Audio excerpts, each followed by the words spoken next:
साथ संगत जी, प्रेम से कहना धन निरंकार जी। एक नई साखी के साथ स्वागत है आप सभी का आपके ही अपने चैनल पर। साखी का शीर्षक है ठंडी रोटी। चलिए सुनते हैं आज की ये साखी। सत्संगत जी, एक गांव में एक लड़का अपने परिवार के साथ रहता था। सुयोग्य व संस्कारी वह लड़का हमेशा अपनी माँ का बहुत ख्याल रखता था। बस एक बात थी जो उस लड़के में सबसे बुरी थी। वो बात ये थी कि वो लड़का कुछ कमाता धमाता नहीं था। लड़के के थोड़ा और बड़ा होने पर माँ ने ये सोचकर उसका विवाह कर दिया कि शादी के बाद जिम्मेदारियां आने पर यह लड़का खुद ही कमाने लगेगा। परंतु विवाह के बाद भी लड़के की दिनचर्या में कोई फर्क ना पड़ा। आप भी लड़का दिन भर बस घर में बिता देता। माँ जब भी लड़के को रोटी परोसती थी तब वो यही कहती थी, बेटा ठंडी रोटी खा लो। लड़का रोज यही सोचता था कि मेरी माँ ऐसा क्यों बोलती है, लेकिन फिर भी वो चुप रहा।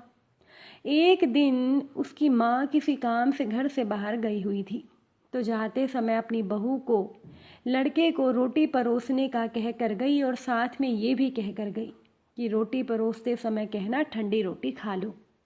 अब बहू ने ठीक वैसा ही किया। जब लड़का आया तो उसे रोटी परोसते समय बहू ने ठंडी रोटी खाने को कहा।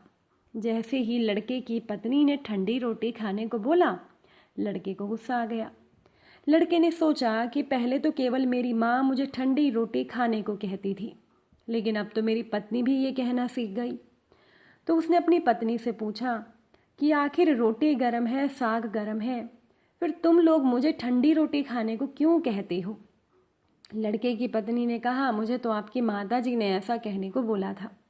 आप उनसे ही जाकर पूछिए कि आखिर वो आपको ऐसा क्यों कहती हैं।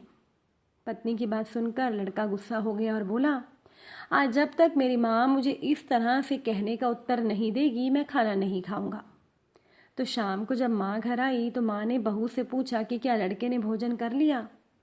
तो बहू ने लड़के के नाराज होने और भोजन ना करने की पूरी बात माँ को बता दी। थोड़ी देर के बाद लड़के ने माँ से पूछा, माँ पहले तो सिर्फ तू मुझे ठंडी रोटी खाने का कहती थी, लेकिन मैं तेरी बातों का बुरा नहीं मानता था, लेकिन अब तो मेरी पत्नी ने भी मुझे यही कहा। आखिर तुम सब मुझे गर्म रोटी को ठंडी रोटी खाने को क्यों कहते हो? तो माँ ने लड़के से पूछा, बेटा ठंडी रोटी किसे कहते हैं? लड़के ने कहा कि सुबह या कल की बनाई हुई रोटी ठंडी रोटी होती है। तो लड़के की बात सुनकर माँ ने कहा, बेटा अब तू ही देख, तेरे पिताजी का कमाया गया जो धन है वो ठंडी रोटी है। गरम ताजी रोटी तो तब होगी जब तू कमा कर लाएगा। तो माँ की ये बात सुनकर लड़का अपनी माँ की बात कहने का मतलब समझ गया और बोला, माँ अब मैं समझ गया हूँ कि जो व्यक्ति खुद धन कमाने लायक नहीं होता उसका कहीं भी सम्मान नहीं होता। आज से मैं खुद कमा कर लाऊंगा और पूरे परिवार को ताज़ी रोटी खिलाऊंगा। साथ संगत जी, विवाह होने के बाद ठंडी रोटी नहीं खानी चाहिए, अपने कमाए हुए धन से रोटी खानी चाहिए। अब आप ही सोचिए कि भगवान राम जी के वनवास के दौरान जब रावण माँ सीता को छल से ले गया, तो किसी भी रामायण में ये नहीं लिखा हुआ है कि भगवान राम ने अपने भाई भरत को ये समाचार दिया हो कि भरत, रावण मेरी पत्नी को छल पूर्वक ले गया, तुम आकर मेरी सहायता करो। क्योंकि मर्यादा पुरुषोत्तम राम ये समझते थे कि विवाह किया है तो अपनी स्त्री की रक्षा करना, अपने कर्तव्यों का पालन करना उनका धर्म है। उन्होंने अपनी भुजाओं के बल से पहले सुग्रीव की सहायता की और उसके बाद सुग्रीव से सहायता मांग कर माँ सीता की रक्षा की। इसीलिए विवाह तभी करना चाहिए जब स्त्री और बच्चों का पालन पोषण करने की क्षमता हो, और अगर ये ताकत ना हो तो विवाह करना ही नहीं चाहिए। साथ संगत जी, अब मैं आपको सुनाती हूँ अरुणाचल प्रदेश की एक जनजाति की लोक कथा। एक युवती थी जो कि एक युवक से बहुत प्रेम करती थी, लेकिन उस लड़की के पिता उसके प्रेमी से विवाह के लिए तैयार नहीं होते। तो वो युवती अपने प्रसिद्ध जनजाति की मुखिया की बेटी थी। दिखने में बहुत सुंदर थी और लोग उसे सूरज देवता की बेटी मानते थे। साथ संगत जी, वो लड़की गायन नृत्य के साथ साथ हथकरघे पर वस्त्र बनाने में भी निपुण थी। इसीलिए उनके पिता अपनी इकलौती बेटी की शादी अच्छे से करना चाहते थे। अब उनकी जनजाति का यही रिवाज था कि लड़के वाले लड़की के पिता को लड़की ब्याहने के लिए धन देते थे।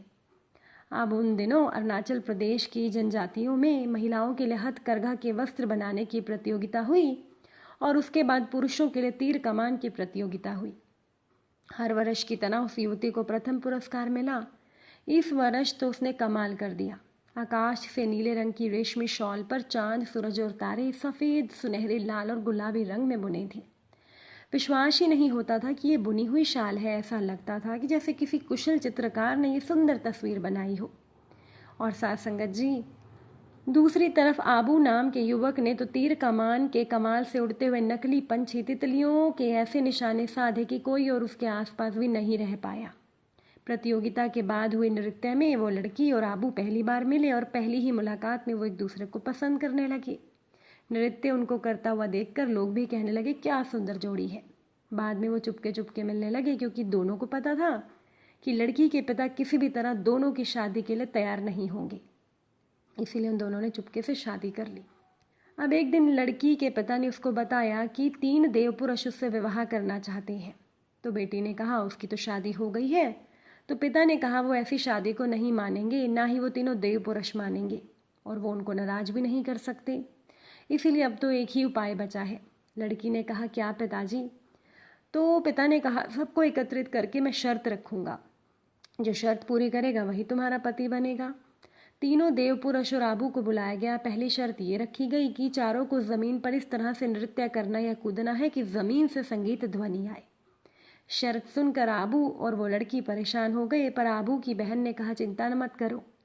जहां आबू को नृत्य करना था उसने वहां तालों यानी पीतल की तश्तरियां मिट्टी के नीचे दबा दी। नृत्य प्रारंभ हुआ। तीनों देव पुरुष के नृत्य प्रारंभ हुए। तीनों देव पुरुषों के अनेक बार उछल कूद करने पर भी कोई आवाज़ नहीं आई, पर आबू ने जैसे ही नाचना शुरू किया नीचे से आवाज़ आने लगी। अब आबू जीत गया, पर पिता और वो तीनों देव पुरुष नहीं माने। एक और शर्त रखी गई कि तीर कमान से टलों यानी धातु के गोलाकार पर निशाना ऐसे साधना कि तीर वहीं टलों पर लगा रहे। इस बार भी आबू की बहन ने उपाय बताया। उसने आबू के तीरों की नोक पर मधुमक्खी के छत्ते से निकाली हुई मोम लगाई। पहले देव पुरुष ने निशाना साधा, उसका तीर टल्लों पर जाने से पहले ही गिर गया। दूसरे देव पुरुष ने भी निशाना साधा, पर वो चूक गया। तीसरे देव पुरुष ने निशाना सही मारा, टन की आवाज़ भी हुई, पर तीर नीचे गिर गया। आखिर में आबू ने तीर मारा, वो सीधा टलों के मध्य में लगा और वहीं लगा रहा। तो ये शर्त भी आबू जीत गया। अब पिता ने कहा कि आखिरी शर्त होगी, अगर वो आबू जीता तो वही होगा तुम्हारा पति। लड़की के पिता और तीनों देव पुरुष बोले। लड़की बोली ये तो बेईमानी है। हर बार आबू के जीतने पर और एक शर्त कहकर मुझे और आबू को जुदा करने की आप लोग कोशिश कर रहे हो। गांव के लोगों ने भी लड़की का साथ दिया। लोगों का गुस्सा देखकर लड़की के पिता और देव पुरुष बोले वाकई में आखिरी शर्त होगी। जो कोयले के टुकड़े और मिट्टी के कुल्हड़ों को सबसे दूर फेंकेगा वही इस लड़की का पति बनेगा। अब इस बार उस लड़की ने अपनी बुद्धि से काम लिया। उसने आबू के कुल्हड़े के अंदर शहद लगा दिया और अपनी पालतू मधुमक्खियों को कोयले के चूरे से लथपथ कर दिया। एक एक करके तीनों देव पुरुषों ने कुल्हड़े फेंके और बाद में कोयले के टुकड़े। अब बारी आई आबू की। उसने पूरी जोर से मिट्टी का कुल्हड़ा दूर फेंका, जो तीनों कुल्हड़ों से दूर जाकर गिरा। फिर उसने मधुमक्खियों को मुट्ठी में पकड़कर हवा में फेंका। शहद की खुशबू से कुल्हड़े तक वो पहुंची, जबकि देव पुरुष के कोयले के टुकड़े उनके कुल्हड़ों तक भी नहीं गए। तो लोगों ने आबू की जय जयकार करी। तो बेटी के पिता भी बोले कल सुबह इसी जगह मैं अपनी बेटी की शादी आबू से कर दूंगा। सुबह दुल्हन के वेश में जब वो लड़की मैदान में पहुंची तो वो हैरान हो गई। आबू के रूप में 4 जने खड़े थे। ये भी एक चाल थी। तो बेटे के पिता ने कहा पहचानो कौन है तुम्हारा पति और उसको माला पहनाओ। तो लड़की ने थोड़ी देर आंखें मींची, फिर बोली मैं सबसे पहले हाथ मिलाऊंगी और फिर माला पहनाऊंगी। तीनों देव पुरुष खुश होकर बोले बहुत खूब। पर लड़की ने देखा कि असली आबू चुप खड़ा था।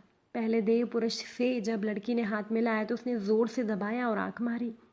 तो लड़की ने गुस्से से हाथ छुड़ाया। दूसरे देव पुरुष के पास पहुंचकर लड़की ने हाथ मिलाने के लिए बढ़ाया तो वो इतना पगला गया कि बाहें पसार कर आगे बढ़ने लगा।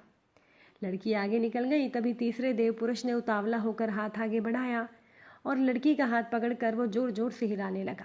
बड़ी मुश्किल से लड़की ने अपना हाथ छुड़ाया। वो चौथे यानी अपने असली आबू के पास पहुंची।